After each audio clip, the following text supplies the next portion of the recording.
Hello everyone, welcome back to a new video. So today I want to create, or this time I want to create a clock. I made a base out of Hydroflow. This is Ecopor from Elechem, which I bought at Art, and I just used the standard color, and yeah, I just let it rest till it was hardened, and then I could take it out of my mold. I used the round disc mold from Molds and Shapes. It's 35 centimeter in diameter. And then you see I just made a base layer with the black. And I already sprayed a little bit, but I was not happy with what I've done. And then I started filming how I'm spraying, and I'm quite limited at the moment with my collections of sprays, so I needed to see what could match with the paper I used. And I have here paper which I also have from Art, and I must admit I made also a workshop at Art, and it's the Resin Urban style inspired workshop, and it's awesome. So I'm just sharing a little bit of what I learned, and here I'm just trying to make the design of the clock matching with my papers. So yeah, it's really the first time I'm standing on my own feet with this technique, so it was quite challenging.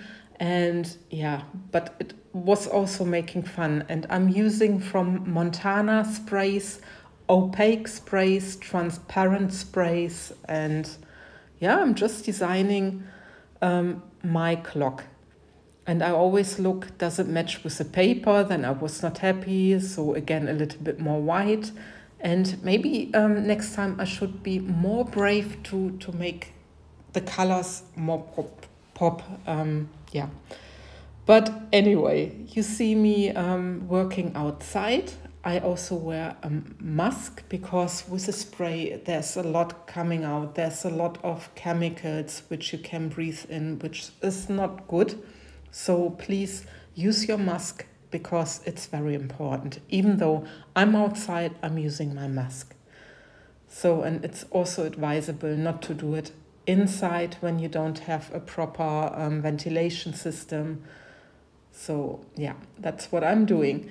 Then I thought I use some of the packing from the sprays, and yeah, I was just playing around. Then I have those templates, those how do you call them, stencils. There was 5, and then I thought I make a cool.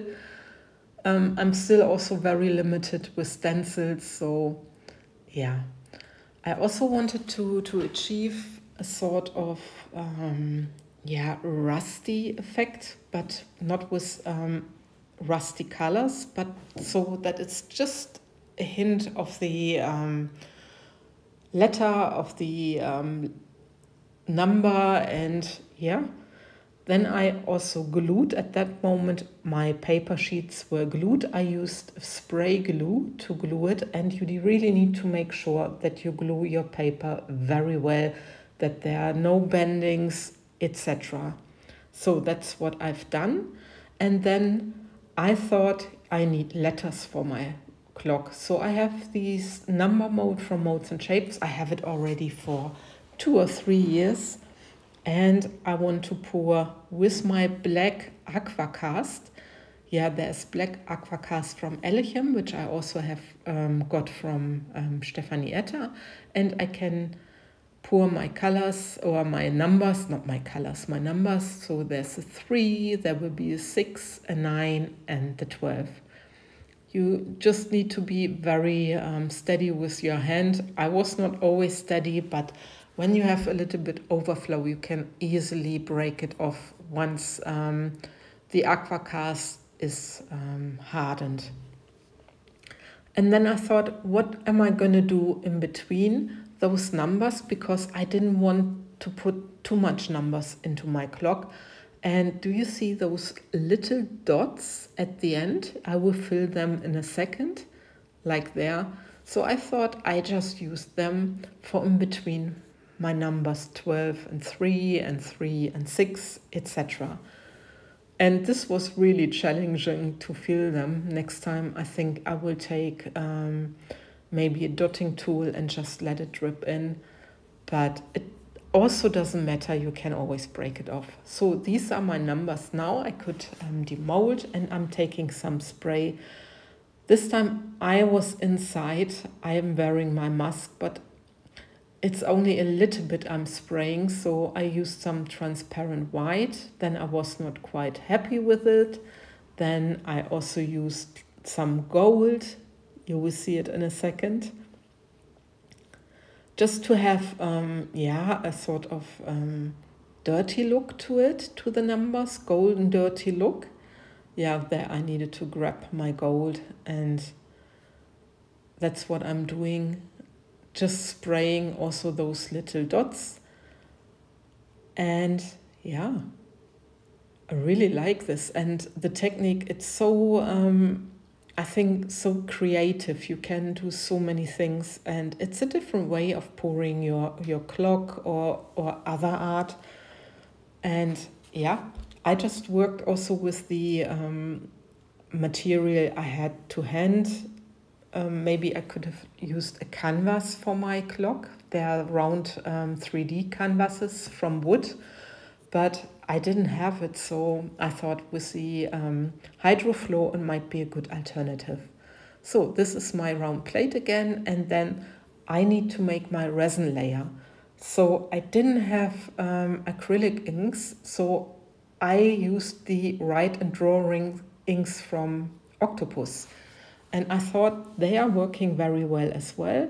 So I also poured a little bit color, a little bit black, just to give my clock also a little bit depth at the end. And working with the colors, making them a little bit more opaque, them more transparent, you see it there, and just playing around with the colors.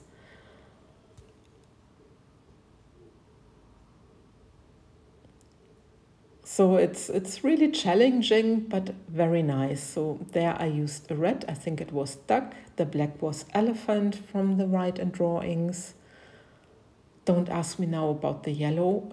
Was it lion? I don't know. There will be also yellow coming, but also clear. And you see me really playing around and covering my piece. And it's very, very much fun working like this and doing this. What I have to admit, somehow I lost the section where I placed my numbers, but I only placed my numbers on top where the numbers belong and where those little dots belong, and that's it. I let my resin cure, but I think this is nothing too measure or too important that that I lost my little bit of the video of this placing the numbers. I think this it's more important to show you what I did with the spraying and what I've done now with my top layer and how I worked it out. I also used my hand to divide the colors. I let the resin drip to the sides, so my sides are covered as well. And yeah, just still playing around and then placing my numbers. And after this layer was cured, also the layer with the numbers or with the numbers on top, I made another clear layer. This I didn't film because it's just making a clear layer. I think this, like I said, is more important to show you this part. And yeah, I was quite busy. I mean, I already forwarded or made my video faster, but you can imagine I was busy for quite a while. And for my top layer here, I used the Mastercast. For my final layer, I used the top coat because it's very brilliant to use the top coat. It gives another sheen. It's very beautiful. So you see, I'm very, very busy and try to make my edges good. And yeah, You will see now 2 pictures. And this is when my numbers were placed. So, and this is now the final result. My boyfriend, he made the hole in the center. It worked perfectly with the Hydroflow in the background. I placed the clockwork, and like I said, this is the final result. I'm quite happy for my first alone project. So with this, I love and leave you. I thank you for watching and take care, guys. Bye bye.